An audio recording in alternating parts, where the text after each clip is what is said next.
Ассаламу алейкум, кадырман калкым, урматтуу мекендештер. Дагы бир берекелүү Рамазан программасы менен назарыңыздарда. Бүгүн биз сиздер менен адеп ахлак жөнүндө адамды бийик кылган анын адеби деп ушул теманын тегерегинде сөз кылмакчыбыз. Анткени пайгамбарлардын бардыгы, алардын эң акыркысы, пайгамбарлардын мөөрү, жыйынтыктоочусу болгон Мухаммед пайгамбар саллаллаху алейхи вассалам дагы өзүнүн бир сөзүндө мен эң сонун адеп ахлакты толуктоо үчүн жөнөтүлдүм деген.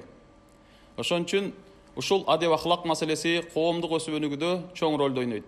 Бүгүн ушул теманын тегерегинде кеп куруп сөз козгоп берүү максатында биз Шер Мухаммед Акматжан уулу устазыбызды чакырганбыз.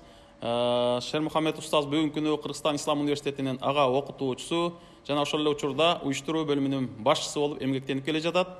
Шер Мухаммед устаз, башта ушул элибизди куттуу орозо айы менен бир куттуктай кетсеңиз. Ассаламу алейкум, кадырман калайык калк.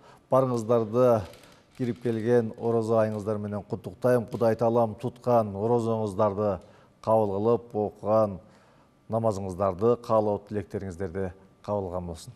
Адам адеби менен бийик, адепсиз адам адашкан кийик дегендей, негизинен адептүүлүк өтө маанилүү ролду ойнойт адам баласынын жашоосунда. Пайгамбарлардын эң акыркысы пайгамбар саллаллаху алейхи вассалам дагы өзүнүн осуятында мен ушул эң улуу адеп ахлакты толуктоо максатында жөнөтүлдүм деген. Мына ошон үчүн адеп деген эмне, адептүүлүк деген эмне, адам баласынын жашоосунда ушул адептүүлүк канчалык маанилүү ролду ойнойт? Бисмиллахир-рахманир-рахим. Жакшы, пайгамбарыбыздын хадисин эскерип кеттиңиз да, кыргыздарда айтып коет, адамдын көркү адеп деп коет. Ал эми ислам дининде аддин муамеле деп коет. Дин деген бул мамиле, кулук мүнөз, адеп ахлак бул исламдын негизги максаттарынын бири. Пайгамбар ушул адеп ахлакты толуктоо үчүн гана жиберилдим дейт.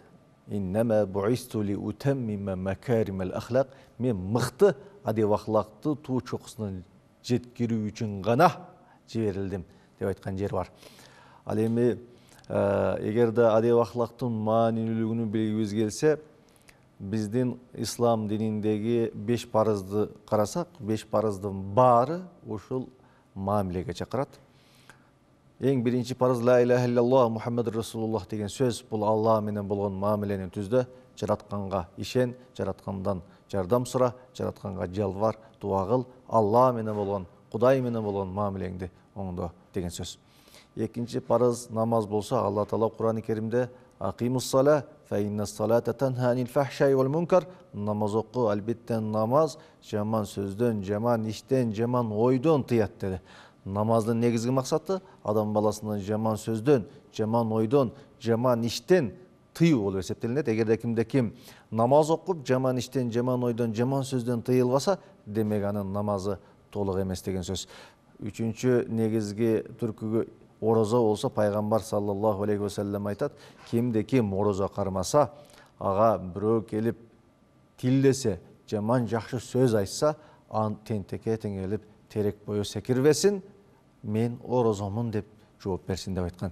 Башка бир хадисинде кимде ким орозо кармап, жаман сөздү таштабаса, жалган сөздү таштабаса, ал курсагы ач, чаңкагандан башка эч нерсе пайда алган жок дейт. Демек, орозонун дагы негизги максаттарынын бири сиз менен бизди адептүүлүккө, сабырдуулукка, ырайымдуулукка, мээримдүүлүккө үндөө болуп эсептелинет. Ал эми кийинки түркүк бул зекет болуп эсептелсе, адам баласы табиятынан кайрымдуулукту, бергенди жаман көрөт.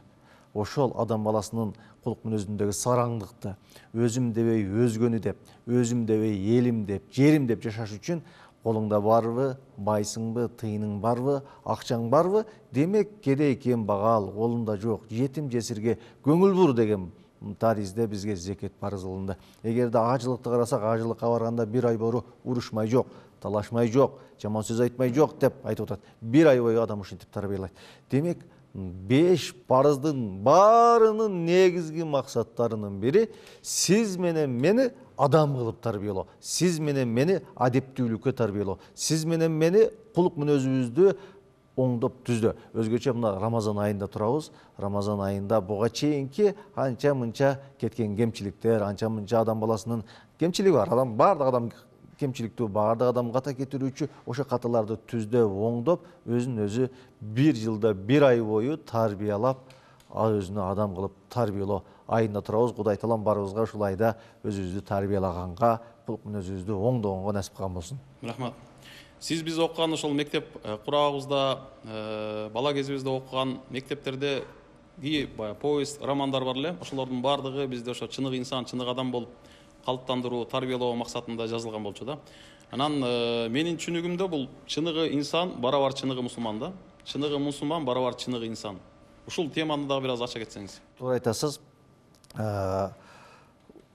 Биз эгерде адам баласынын адеп аклагы мыкты болбосо, адам баласынын мамилеси мыкты болбосо, эч жакта ийгиликке жетпейт экен. Дүнүйөсүндө болсун, акыретинде болсун, качан адам баласы өзүн өзү түздөсө, өзү сиз айткандай чыныгы мусулман болсо, чыныгы инсан болсо, өзүнүн үстүндө өзү иштесе, ошондо гана адам ийгиликке жетет экен. Алыска кетпей, өзүбүзгө көз чаптырып көрөлүк. Эгерде адам баласы мамилеси мыкты болбосо, жада калса, үй бүлөсүндө ийгиликке жетпейт. Мамилеси мыкты болбосо, аялы менен душман болот. Мамилеси мыкты болбосо, жолдошу менен душман болот. Мамилеси мыкты болбосо, баласы менен душман болот. Мамилеси мыкты болбосо, бир тууганы менен душман болот. Мамилеси мыкты болбосо, коло коңшусу менен, ага иниси менен, жакын туугандары менен душман болот. Мамилеси мыкты болсо, өзүң кесиптештериң менен душман болосуң. Мамилең мыкты болбосо, эч жерде ийгиликке жетишпейсиң. Мамилең мыкты болсо, барган жериңде ийгилик жаратасың.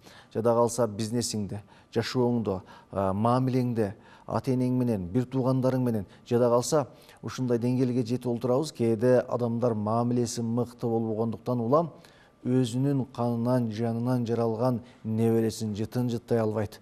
Өзүнүн баласы менен сүйлөшө албайт. Бир тууган ага, иниси менен аке, үкө болуп сүйлөшө албайт. Бир дастаркондун үстүнө жыйыла албайт. Демек, бизди чыныгы инсан кылып турган нерсе, бизди чыныгы мусулман кылып турган нерсе, бул адам баласынын адеп аклагы. Ошондуктан пайгамбар саллаллаху алейхи вассалам башка бир хадисинде айтат: кайсыл жерде болбо, караңгы жерде, эл көргөн жерде, көрбөгөн жерде, кайсыл жерде болбо, Кудайдан корк. Качан бир адашып калсаң, кемчилик кетирип койсоң, күнөө кылып койсоң, артынан дароо бир жакшы иш кыл.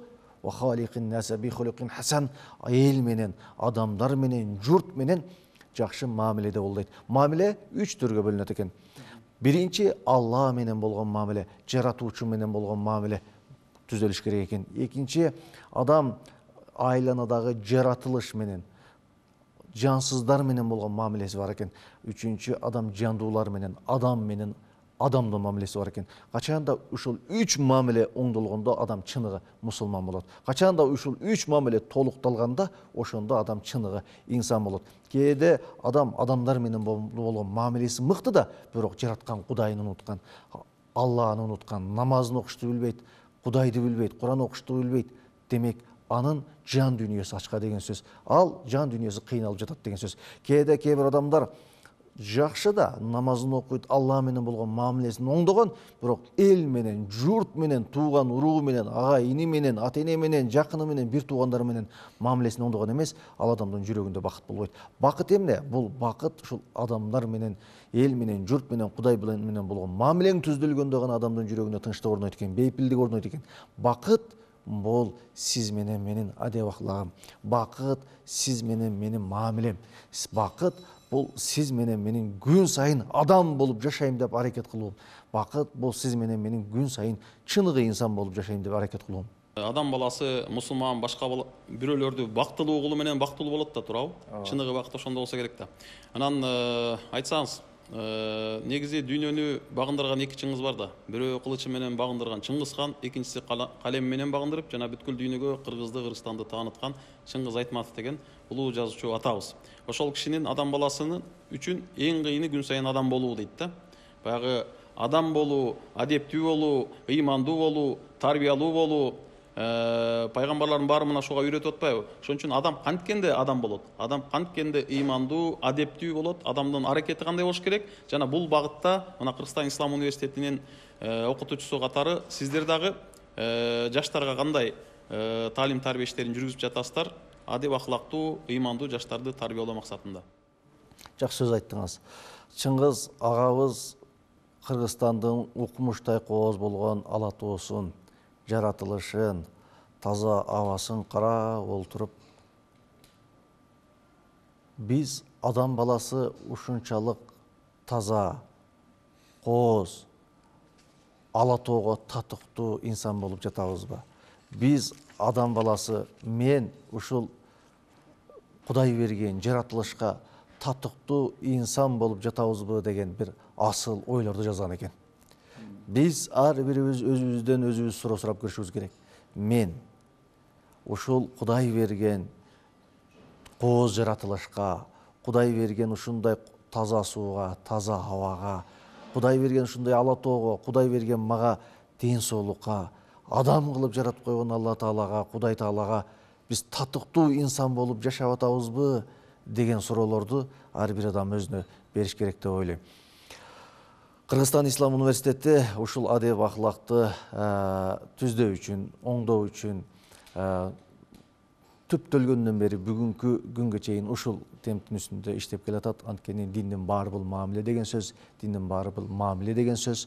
Ар бир сабаздан Кыргызстан Ислам университети 2017-жылга чейин мамлекет тааныган үлгүдөгү диплом берген жок. Бирок Кыргызстан Ислам университети 2017-жылга чейин адамды адам кылып, өзгөчө башка үй бүлөлүк шартка байланыштуу, кээ бир шарттарга байланыштуу баягы ОРТга өтпөй калган, башка окуу жайга өтпөй калган окуучуларды, студенттерди тарбиялап, адам кылып тарбиялап, кулук мүнөзүн оңдоп, түздөп, башка бир жаатка бурулуп бараткан коомду бир оң тарапка бурду десем жаңылышпайм.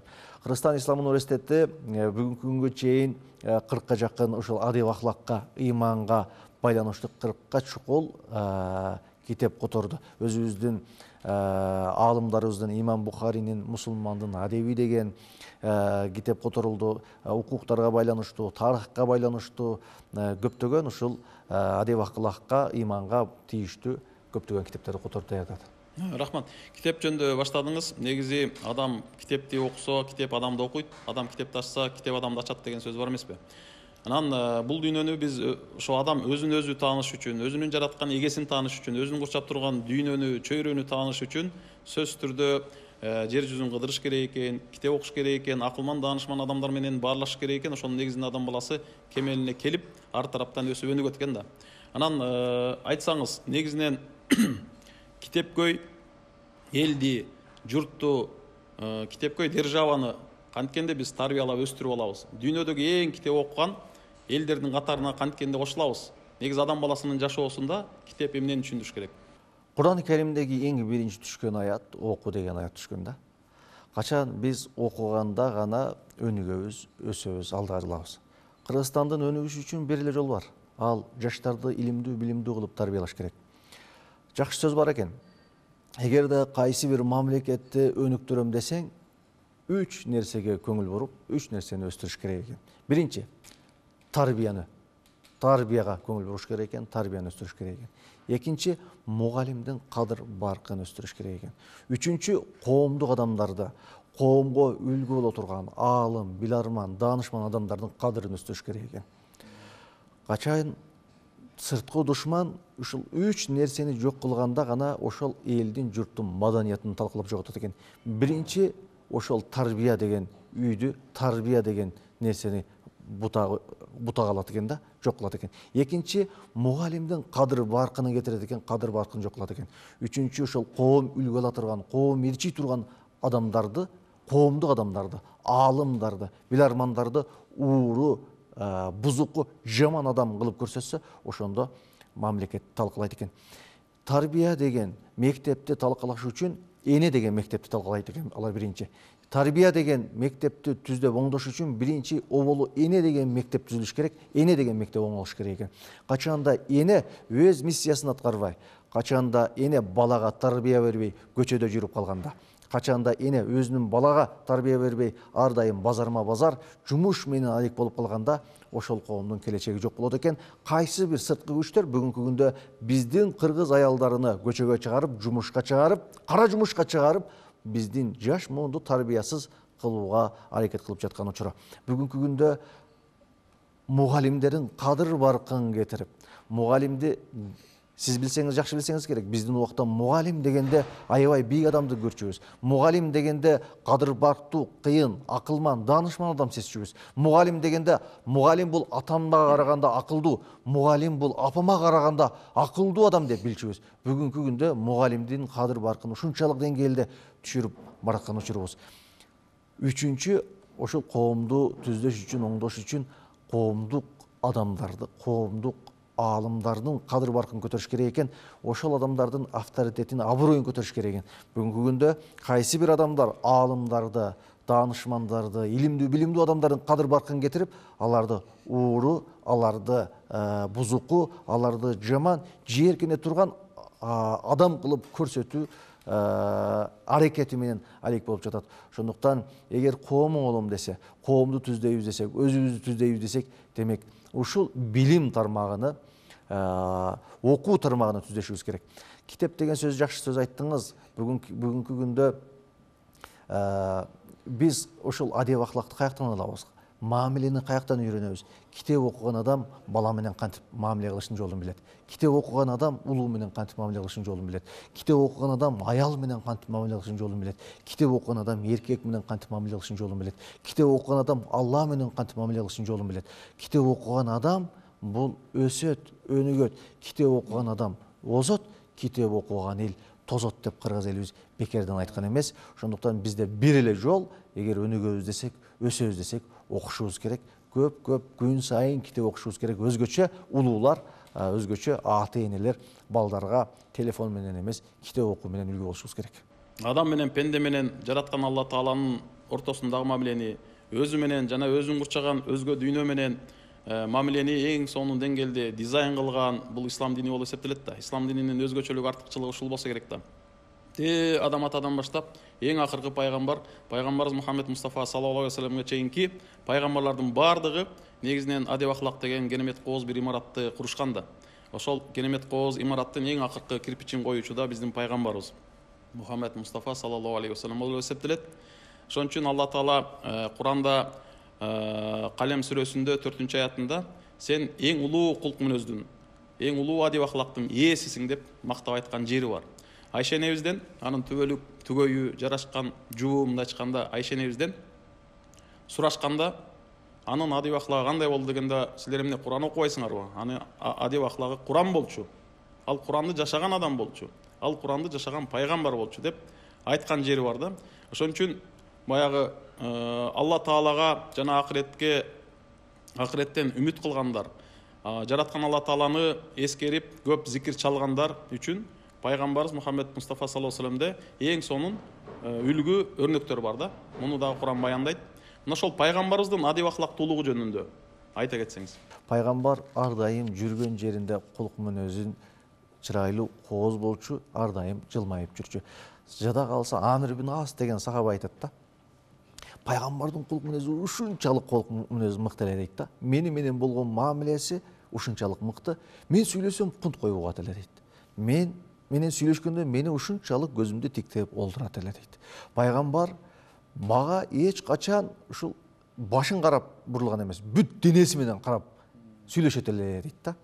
Анан мен ойлочумун дейт да, ушул пайгамбардын жер бетиндеги эң жакшы көргөн адамы мен болсом керек. Пайгамбар мени ушунчалык кунт коюп угат, менен ушунчалык сүйлөшөт деп ойлойт элем дейт да. Бир күн сурадым дейт да.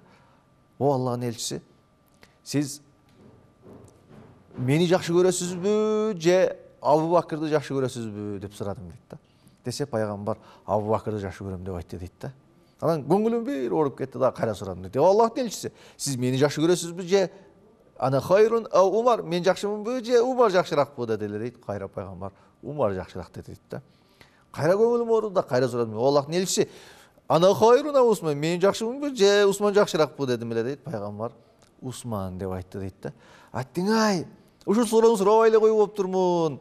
Ар дайым ушу пайгамбар жер бетиндеги эң жакшы көргөн адамы мен болсом керек деп ойлоп жүрө бербептирмин. Дагы сурайын дедим башка сахабалардын атын айтып. Бирок алардын атын айтсам дагы башка бирөөлөрдүн атын айтып менин көңүлүмдү оорутпасын деп сурабай койдум деп айткан экен да. Пайгамбардын мамилеси сахабалар менен болгон мамиле ушундай эле да. Жанында жүргөн адамдардын баары дүйнө жүзүндө жер бетинде эң жакшы көргөн адам мен болсом керек деп ойлойт эле да. Пайгамбардын мамилеси. Жада калса душманы азыр эле Мухаммад жер бетиндеги эң жийиркеничтүү адам Мухаммад деп айткан адам пайгамбар менен бир мамиле кылгандан кийин, бир сүйлөшкөндөн кийин жер бетиндеги эң сүйкүмдүү адам, эң кичикпейли адам Мухаммад деп калчу эле да. Мухаммад пайгамбардын кулк мүнөзү ушундай, жанында жүргөн адамдардын баары ушу пайгамбар үчүн эң сүйкүмдүү, пайгамбар үчүн эң жакын адам мен болсом керек деген ойдо жүргөн адамдар эле. Ороза айында биз адамдык асыл сапаттарды өстүрө турган, өндүрө турган бир айда. Ороза айынын бир керемети касиети ушунда болсо керек да. Анан адамды артка тарткан, өксүк кылган, башын ылдый кылган, басынткан жаман адаттардан арылуу айы да. Мына ушул тууралуу кеп козгоп берсеңиз. Туура айттыңыз. Рамазан айы бул өзгөрүүнүн айы.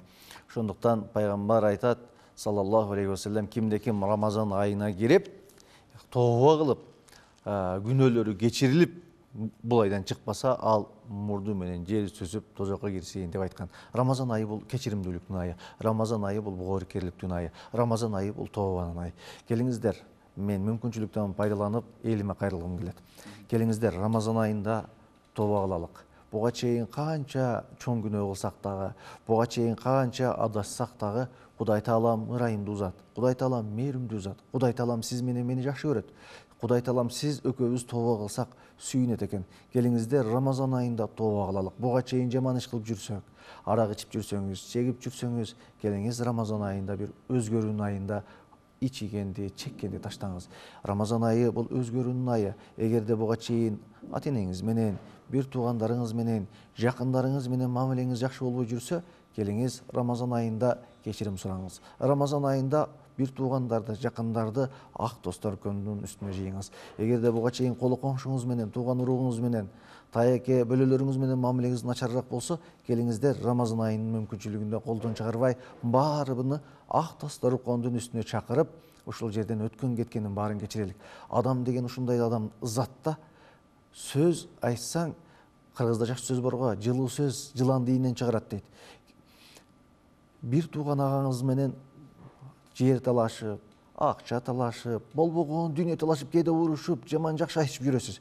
Бүгүн барып Рамазан айынын урматына, ага, мен сизге татыктуу ини боло албадым. Ага, мени кечирип коюңузчу.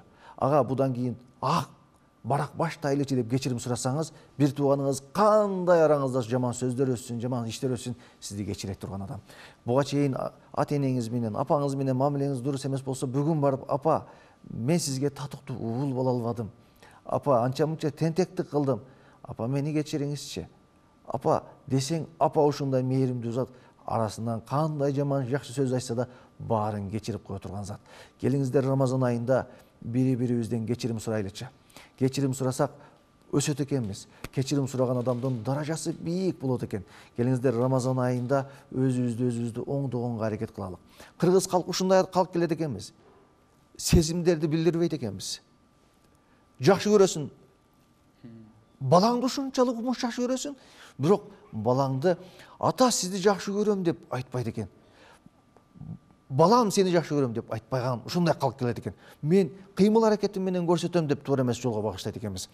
Жакында эле ушинтип айтсам 46 жаштагы жигит айтат. Туура айтасыз агай дейт. Мен 20 жыл, 30 жыл мурун дагы мени бир жолу өмүрүмдө бир жолу гана атам жакшы көрөм деп айтканда көзүнө жаш алды. Өмүрүмдө атам мени ушу 8 класста мектепке барганда Паланчаевич, туруңузчу, сиз балаңызды ушундай тарбиялапсыз деп мени жакшы окуган үчүн мактап койду эле дейт. Ошол күнү келип кечинде атам мени чекемен өп, мени жакшы көрөрүн билдирди дейт. Карасаңыз 20 жыл, 30 жылдан кийин атанын сезимини бала кадимкидей сагынып, бир жолу ушундай сезим көргөздү деп айтып атат да. Көпчүлүк учурда сезимди билбейт экенбиз. Келиңиздер, Рамазан айында пайгамбар саллаллаху алейхи вассалам айтат да, жолдо бөтөн бир адамды көрүп калсаң, жакшы көрсөң, жүгүрүп барып чуркап барып аркасынан, бир тууганым сени жакшы көрөм деп айтып кой дейт да. Бөтөн бир адамды.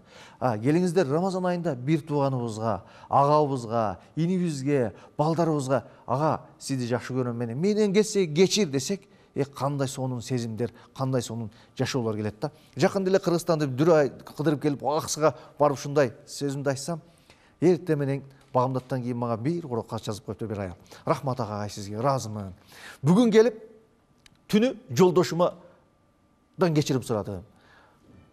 Мен сизге татыктуу ушу аял боло албадым ошо дейт. Кечирип коюңуз десем, жолдошум аң таң болуп эле сага эмне болду деп чочуп кетти дейт.